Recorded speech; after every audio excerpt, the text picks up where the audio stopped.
"Whatever you do, don't take that house," is what the letting agency secretary whispered to my mom as my mom filled in the forms. "Excuse me," my mom said, doubting herself if she had actually heard what the secretary had just said. "Here, take a listen for yourself," the secretary said as she handed her cell phone to my mom. Screaming and strange noises is all I could hear as I sat helping my younger sister do the one child's puzzle for what felt like the 10th time. Our father was upstairs finalizing the lease contract for the house with the letting agent. My mother quickly handed the cell phone back to the secretary and turned to me. "Alice," she said, "bring your sister next door and get yourselves an ice cream. Your father and I shouldn't be too much longer here." I did as Mom asked, but I knew her request was spurred by what the secretary had just shown her. As we pulled up on the large farmhouse that was going to be our next new home, my sister giggled excitedly as she pointed to the swings in the large front garden.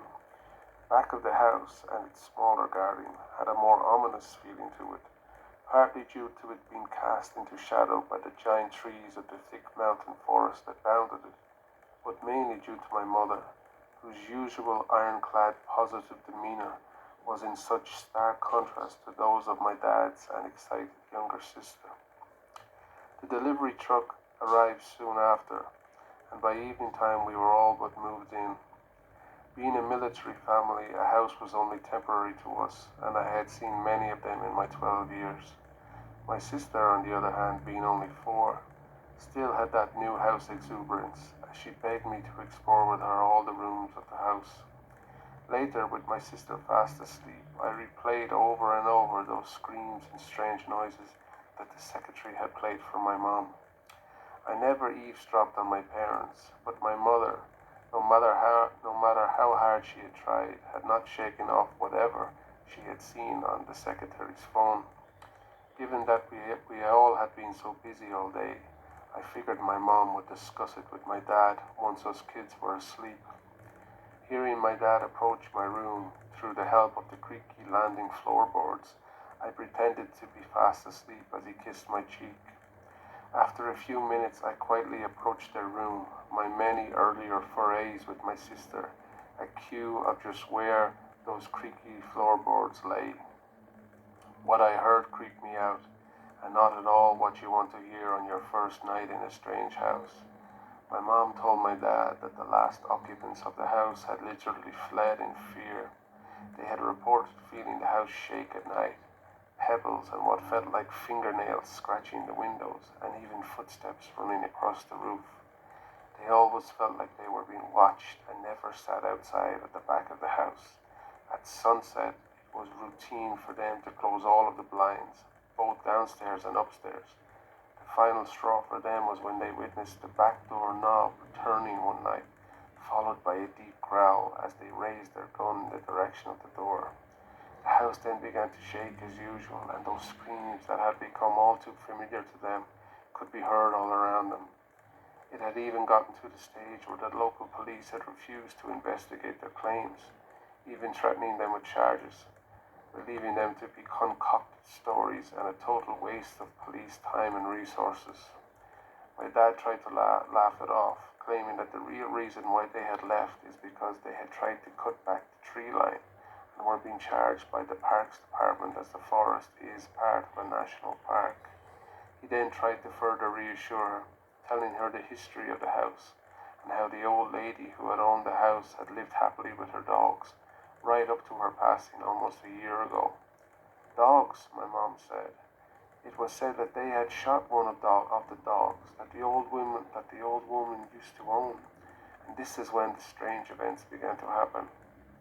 "Ah, it's all a load of baloney," my dad said, saying that sleepy little towns like this, where people have too much time on their hands and scant all to do, are hotbeds for all sorts of crazy stories.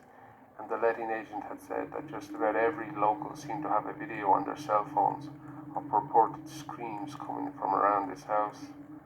Anyway, he said, the old woman's dogs had never been seen since the day she had passed. Some locals claim to see them at her grave in the cemetery, but only around dark, he continued, then making a ghostly shrieking sound, followed by laughter from my mom. I did feel better, I admit, as I pulled the blankets over me, but that forest sure does look creepy, I thought as I drifted off. I cannot remember exactly when the first dog appeared. Oh, maybe a week or so after we had moved in. My mom and I had both discussed that feeling of being watched, particularly out in the back garden. Now, it wasn't a bad feeling or anything, just a sense like we were not alone. My dad would jokingly agree with us as we would sit for dinner at night, reminding us that trees are living objects and squirrels and raccoons do have eyes also, just like us. Anyways, back to the dog. Yes, my sister was playing with her dolls in the back garden, and Mom and I were watching on from the swinging chair on the back porch. Well, I say watching on, but we both had missed the puppy approach my sister, as I was glued to my cell phone and my mom was engrossed in her knitting. We both looked up as the laughter of my sister grew as we watched her and the puppy chase each other around the garden. It was a strange-looking dog, but cute as hell. If I had to guess, I would say it was a mixture of a collie and a Labrador, but I really had no clue. Not that I was a dog expert or anything. I looked at my mom, her "ah" response quickly followed by "Grace" as she jumped up, screaming at my sister. "Huh?" I said. "Rabies, Alice, rabies," my mother replied. What's strange is that both the puppy and my sister looked at my mom at the same time. Then they turned to each other before the puppy ran back to the tree line and out of view. My sister wouldn't stop talking about her new friend as my mom drove frantically to the local doctors. She would be totally fine without this, the doctor said as he administered the rabies shot into my sister's arm, saying that there were no cases of rabies in this area. My sister never budged as the needle pierced her arm. Tougher than I ever was, I thought, and with her still ranting on about her new puppy friend. In the days after, my mom wouldn't let her play in the back garden. On the following Saturday, with us all sat finishing lunch, my sister cocked her head up and said, "Puppy, he is coming and wants to play with me." Ah, we are so sorry, honey," my mom said. "It is dangerous for you to play out the back." "Get a load of this," my dad said, who had started the washing up.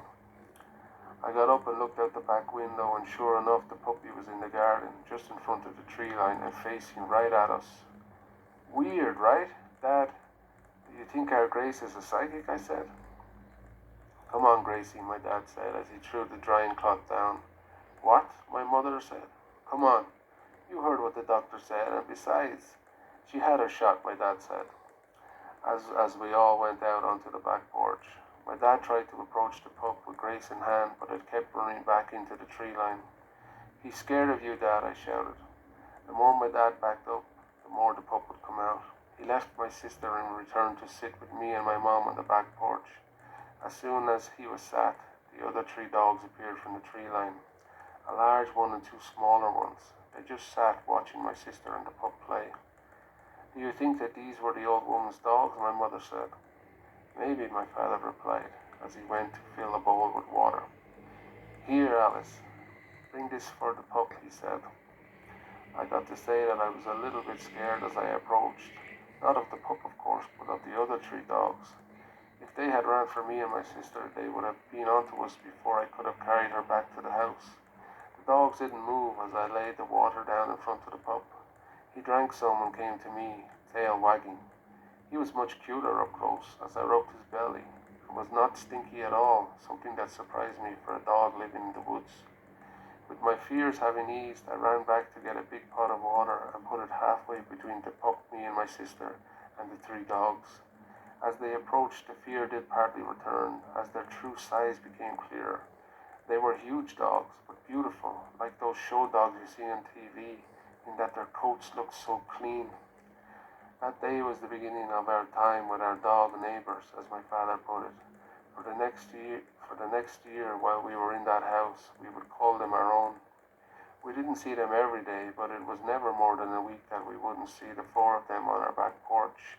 The mom, dad, sister, and baby brother is what we assumed their family unit to be.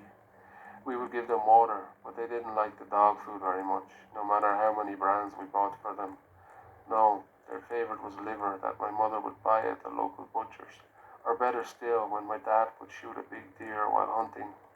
We only named the pup, calling him Billy, as it just seemed right to call his mom Ma, dad Da, and sister Sis. My dad grew particularly fond of Da, and he would bring him hunting with him, something that appeared strange, as Da was not your typical hunting dog, and just to squeeze him in my dad's truck was an ordeal in itself. No, my dad would often say, as he would return with another deer, that it was Dad that led him to the deer, that somehow he directed him where to go. He would also remark how he saw the forest and nature in a different way when he was with Dad, something he just couldn't explain. This too we began to understand on the day when we brought the dogs into the woods, or should I say when the dogs brought us. My mother, for the longest time, had been wanting to make her own wild berry pie, but the locals all seemed to have their own secret patches that they were not going to give up. Well, it's fair to say as we carried the buckets of wild berries through the forest that our family had probably come across the biggest patch of them all, and it was all down to Da and Ma, of course. It was a pity that soon we would be up in sticks and moving on again, as those wild berry pies that my mother did were even better than those from the local market. It was on this day when we were heading home through the forest that we all began to think that our dogs were not just ordinary dogs. Sure, Dad had helped Dad catch many deer and we had just been led to a never-ending patch of wild berries, but it's what happened next that really stood out. The dogs just stopped as Dad looked in the direction of one large tree. We all turned that way as our eyes were met by what looked like arched branches, neatly configured under the large tree. Dad looked to the forest floor, directly under the tree. We all just felt it. It was immediate, as my sister started crying while hugging Billy. My father put his arm around Dad. They had lost a child, Billy's twin. I immediately recalled my mom's story. Maybe that part of the story is true. Those heartless people shot and killed an innocent puppy. The day we left that house will forever live with me. We had long since decided that we were going to take the dogs. They were going to be our family dogs. I remember it so vividly when Dad returned at about lunchtime with the big dog trailer and tow that he had just collected. He had called multiple times on his journey that morning, but our answer was still the same. Dad, there's no sign of them. They're not here. He ran up to the tree line and started shouting, Da! Da! But there were no distant barks in reply. He looked heartbroken. We all were, as we loaded the last of our things. My sister and I were crying as my mom tried to console my dad. As my dad started the car's engine, I shouted, Stop! I hadn't kept my eyes off the tree line in case I would see them, and right enough, there they were. I still get tears in my eyes as I recall what happened next. My father shouted Da, and my sister, Billy, but the four of them would not move closer. We all continued to cry as we watched our father continue to call for them until it was too much for him. Then an incredible sense of serenity overcame us, and that is when we saw what our four beloved dogs really were. Beginning with Da, they all transformed before our eyes. Da was like a giant, 10 feet tall. My dad would later estimate Ma and Sis at least 7 feet, and little Billy a foot or so less. They raised their hands and we raised ours. We would never forget each other. Billy was the last to disappear from view as he waved at my sister as we pulled away. So there you go, folks. It's a very, very nice Sasquatch story. Kind of sad, but kind of sad and happy ending. If you know what I mean. So I hope you like that one, and if you like these stories, please give a like to the video and subscribe. And I'll catch you next time with another Bigfoot Sasquatch story. Okay, ciao for now.